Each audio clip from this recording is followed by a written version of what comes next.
Okay. Hi everyone. This is the second one in my stone template set.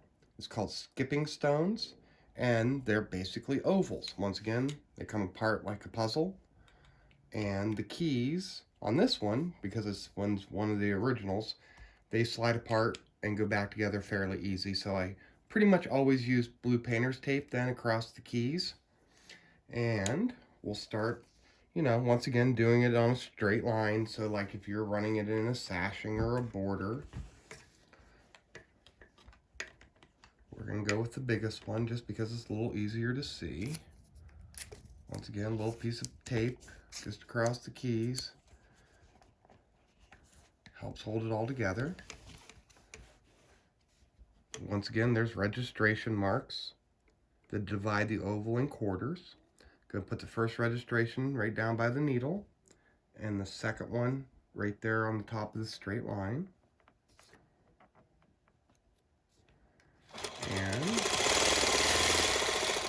make our first oval.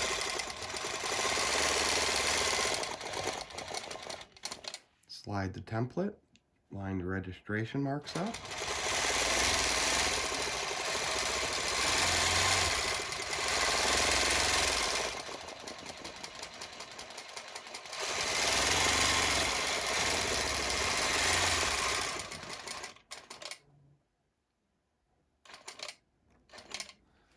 And once again, comes back apart, and you get a row of ovals. So, on a baby quilt, it'd look pretty cool. Sashings, borders, just depending on the application. I really like to run them on more of a curved line, only because I like the look better.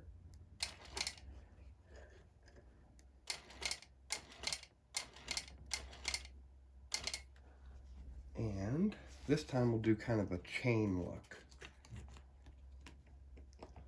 which would work really well on like Harley quilts or things for guys, motorcycle quilt.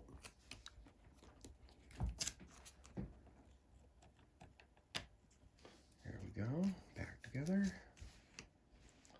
Once again, registration line on the bottom, registration line on the blue line.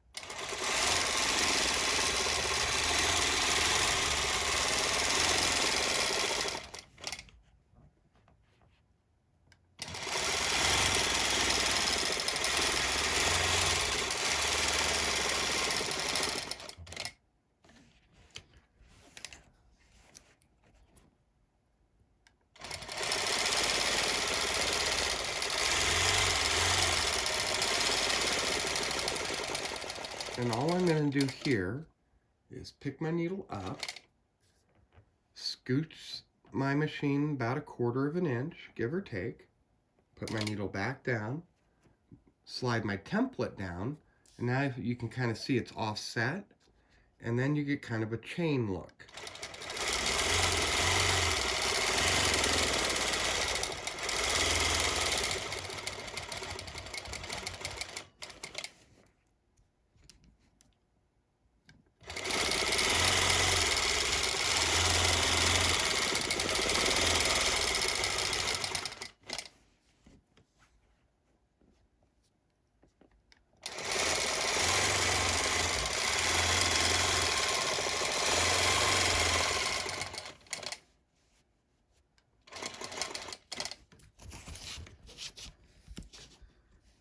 I always kind of like how the chains turn out. They're always a little different.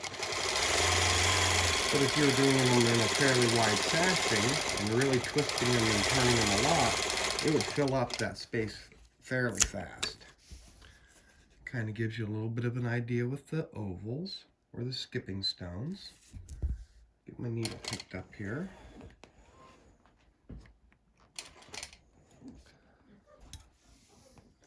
I really like to use the ovals to fill. So if you're doing something that was semi-traditional or want to do something behind applique or embroidery, this would work out really well. And of course, there's 3 sizes. There's 1.5, 2, and 2.5. And I'm demoing the bigger one right now just because it's a little easier to see. So we'll start down here on this registration mark. Get tacked in. Needle down. Put the template back together.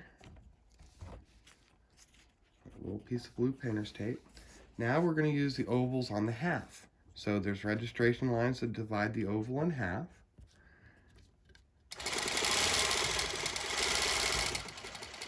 And you get kind of a real cool, like a dragon scale type of look to it.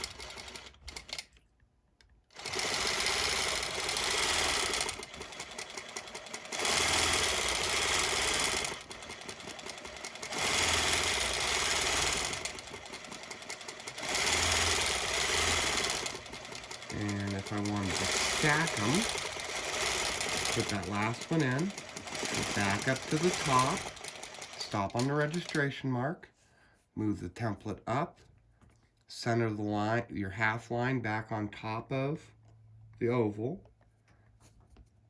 get that registration mark there, somewhat centered, and then you can do another row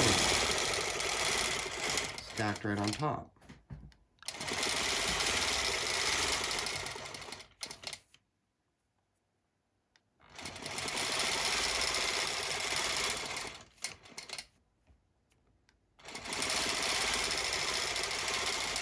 And once again, if you want to do another row, you just transition up.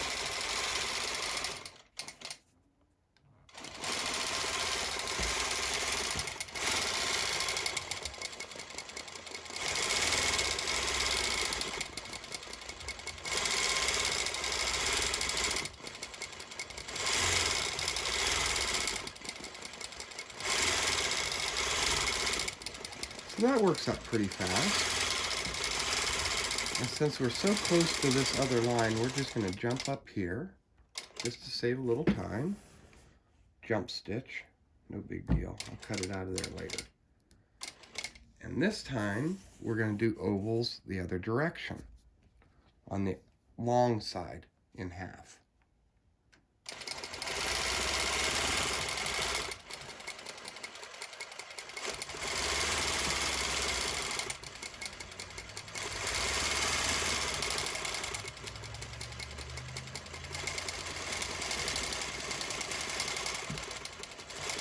Once again, I'm going to come back up to that half mark.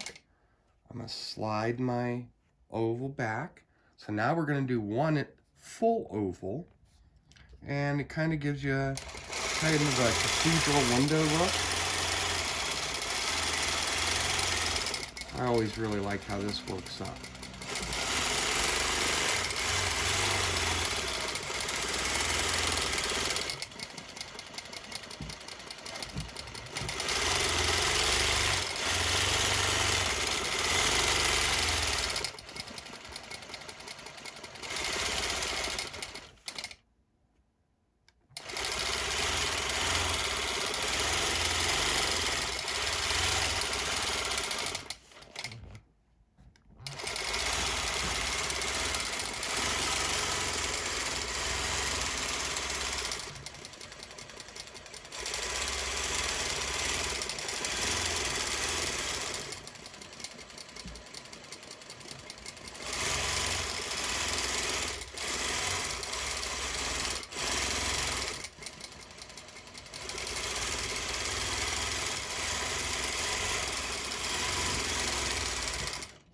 So that kind of gives you a little bit of an idea how to look and work out.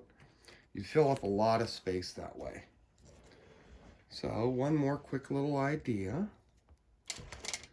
And we're going to go back over to our centering block. We have a 6 and an 8-inch centering tool or marking block, marking square. And I've done the 8-inch here, marked it in the water-soluble blue line eraser. Once again, we're going to start in the center.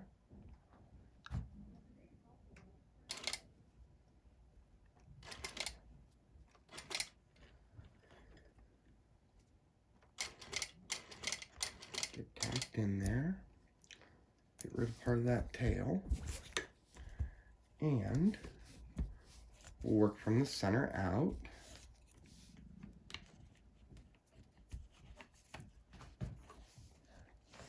And we'll just do the bottom one first this time.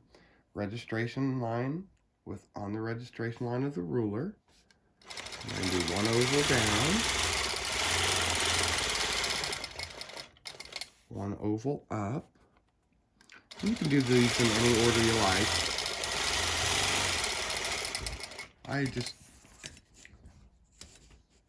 It's easier for me to keep track of which way I'm going if I do it this way.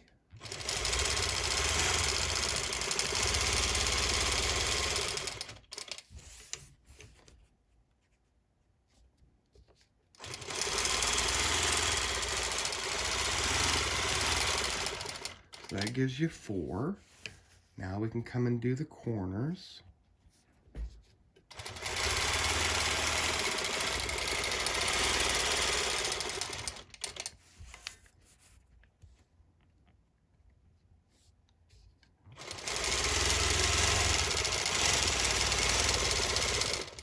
I always like how these turn out.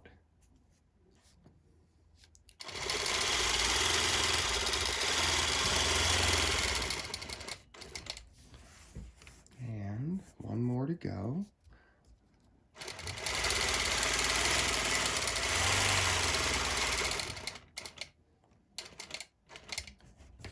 And I'll get out of your way so you can see it a little better.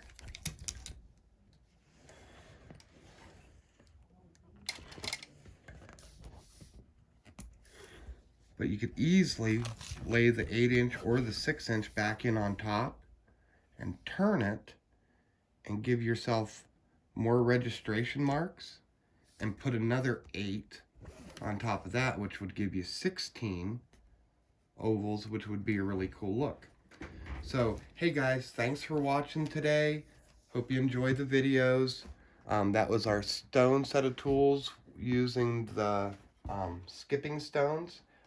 Make sure you check out our YouTube station, Farrell's Country Stitchin' or Outlaw Longarm Quilting. Hey, thanks everyone.